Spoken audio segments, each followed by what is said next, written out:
Olá, meus amigos, que Deus abençoe a todos.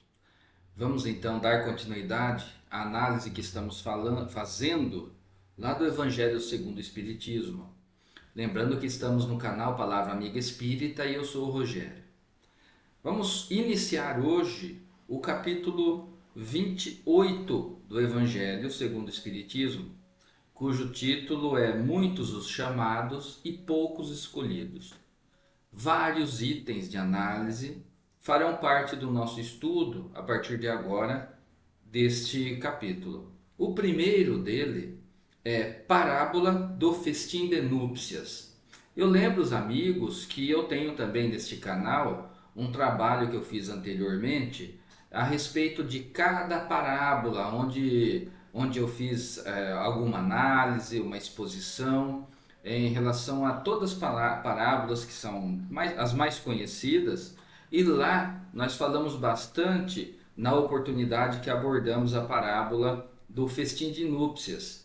Então aqui nós vamos fazer uma observação um pouquinho mais simples, mais light, mais rápida inclusive, porque o objetivo do nosso encontro desses vídeos que estamos fazendo é que não seja tão longo assim, para que a gente possa fazer uma breve reflexão em relação aos ensinos do Evangelho segundo o Espiritismo. Nessa parábola, quando Jesus faz esse ensinamento, sempre trazendo para a reflexão daqueles que ouviram as palavras, ou a nossa reflexão quando nós tivemos acesso a essa parábola, para que a gente compreendesse alguma coisa em relação ao reino dos céus, em relação ao reino de Deus. E aqui Jesus deixa bem claro que o reino dos céus é como se fosse um ambiente de grande paz, de grande alegria, de grande festa.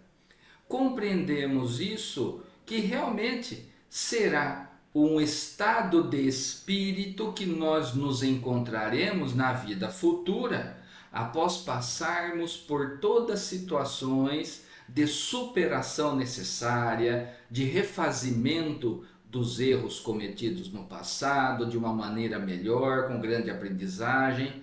Então, compreendemos que Jesus fala aqui da nossa posição futuramente, para quando todos nós conseguirmos atingir a compreensão da nossa realidade de espíritos imortais, de filhos de Deus, irmãos entre todos nós, portanto, fazendo sempre ao outro que gostaríamos que o outro nos fizesse. Então, quando atingirmos essa elevação, nós faremos parte desse grupo de irmãos que estarão também nesse mesmo nível evolutivo ou de conhecimento, e estaremos numa grande festa, numa grande alegria. Portanto, atingimos e atingiremos sim um dia, porque esse é o nosso propósito, atingiremos sim uma condição de espíritos equilibrados, de espíritos conscientes da sua natureza espiritual e da sua condição de filhos de Deus. Essa é a festa. Nós somos chamados para participar dessa festa. E como Jesus diz aqui no início, atendendo o pedido do rei, chamando todos para participar dessas festas, dessas núpcias, muitas vezes aqueles que foram os enviados do rei foram mortos, foram maltratados, foram violentados, foram recebidos de maneira indiferente. Isso está Jesus colocando aqui de maneira figurada o que nós, enquanto humanidade, fizemos com os mensageiros de Deus, do Pai. Os grandes profetas que vieram aqui desde o início dos tempos, os grandes filósofos, os grandes mensageiros da paz, do conhecimento, e a humanidade os trataram com indiferença e com agressividade muitas vezes. Podemos lembrar simplesmente da maneira como Jesus foi tratado pela sociedade do seu tempo.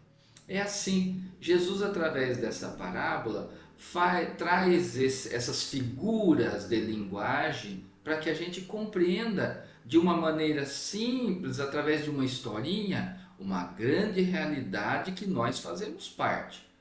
Como foi que a sociedade recebeu e ainda recebe esses grandes profetas, esses grandes missionários.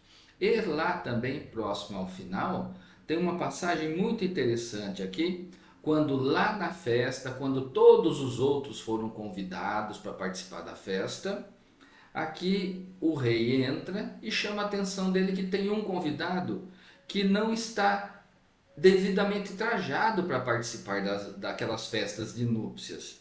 E diz assim: um homem que não estava com a roupa nupcial.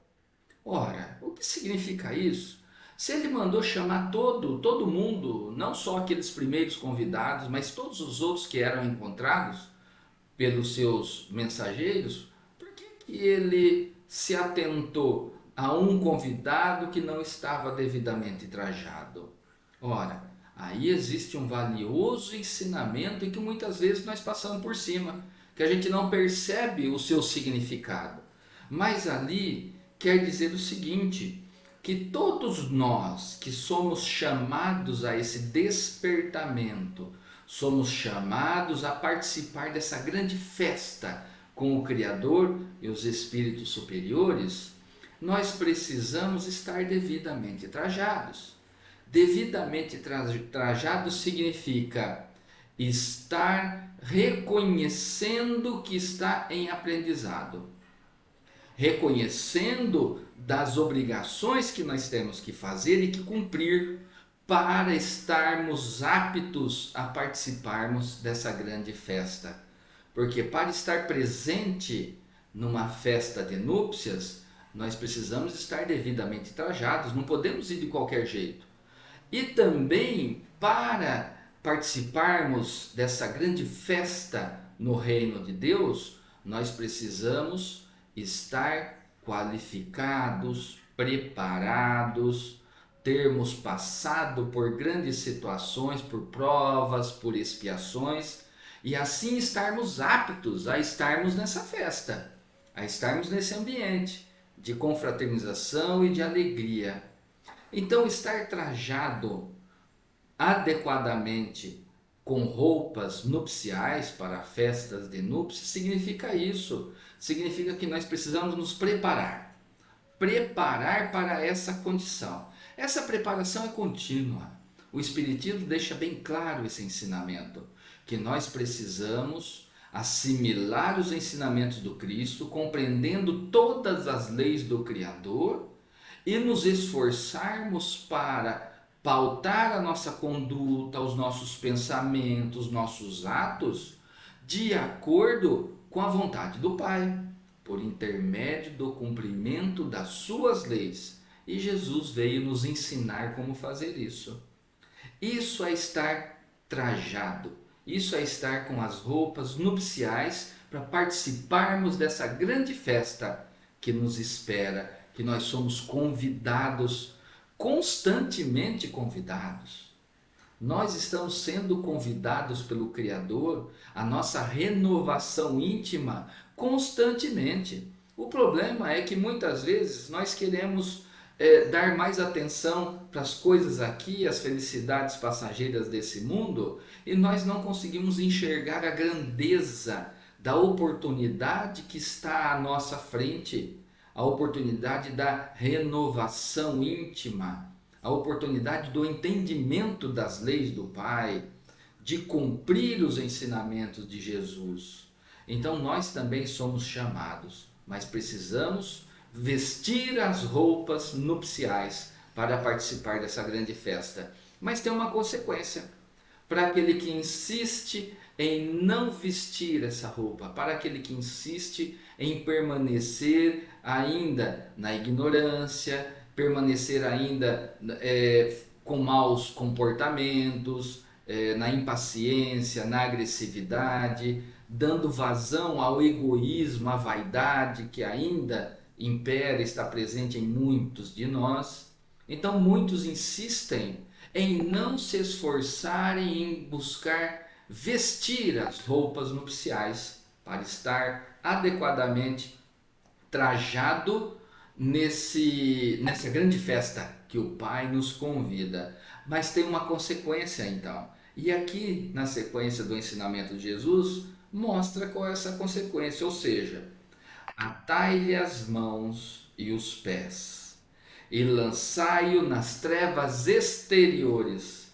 Aí haverá pranto e ranger de dentes, porque muitos são chamados e poucos escolhidos. Ou seja, o chamado está para todos nós. Mas para sermos escolhidos, ou seja, estarmos aptos a essa grande festa, precisamos nos esforçar. Aqueles que não se esforçam, que não estão preocupados com isso, que querem viver somente as alegrias que o mundo material proporciona, esses terão que permanecer aqui, exercitando as provas, exercitando, passando pelas expiações. Aí nós entendemos então a questão do processo reencarnatório, porque cada jornada reencarnatória é uma oportunidade de aprendizado, onde nós reparamos erros do passado e vamos construindo uma melhor condição para a vida futura. Mas muitos de nós não abrem os olhos para essa realidade e continua reencarnação após reencarnação, vivendo da sua própria maneira, sem abrir os olhos, sem ouvir os chamados de Deus para sua renovação íntima. Então, nessa situação, desencarnando, numa próxima jornada reencarnatória, como que esse sujeito virá? Aquele que não se esforça em melhorar. Ele virá com as mãos e os pés atados. O que significa isso? Virá com a sua liberdade totalmente limitada. Limitada por quê? Porque não aproveitou a liberdade que teve de maneira adequada na jornada anterior. Então, na próxima, a sua liberdade vai estar mais limitada, cada vez mais limitada, se não se esforça em melhorar. Aí nós entendemos o que Jesus quis dizer quando disse que o rei mandou que aquele que não estava devidamente trajado, que tivesse as suas mãos e os seus pés atados, amarrados, já demonstrando aí de maneira simbólica que a sua liberdade seria tolhida e lançado nas trevas exteriores. As trevas exteriores significa a nova oportunidade que receberá, mais uma oportunidade que receberá, onde ali haverá pranto e ranger de dentes, ou seja, sofrimento, dor. Por quê? Porque não se esforçou em colocar o traje nupcial, não se esforçou anteriormente em melhorar a sua conduta íntima. Então, na próxima oportunidade, terá uma reencarnação mais difícil, com a sua liberdade mais tolhida ainda, e haverá a colheita da semeadura passada. Ou seja, se colheu indiferença, agressividade, intolerância, o que vai colher aqui hoje? Se semeou indiferença, agressividade e intolerância, o que vai colher hoje aqui? Os resultados desse mau comportamento. Aí haverá prantos e ranger de dentes. Olha como que nós vamos compreendendo, analisando essas linguagens figuradas que Jesus lançou ao seu tempo, por meio do estudo que nós vamos fazendo, por meio da evolução intelectual que nós vamos atingindo, por meio dos ensinamentos dos irmãos através da codificação espírita. E o seu final, porque há muitos chamados e poucos escolhidos. Há muitos chamados. Quem são os escolhidos? Aqueles que despertam, aqueles que enxergam, aqueles que olham para dentro de si e verificam que há muito que precisa ser melhorado e trabalha nesse sentido. Ou seja, tem um objetivo, um norte para o qual caminha. Esses são os poucos escolhidos, porque a maior parte não ainda tiveram esses olhos e esses ouvidos para o despertamento do chamado.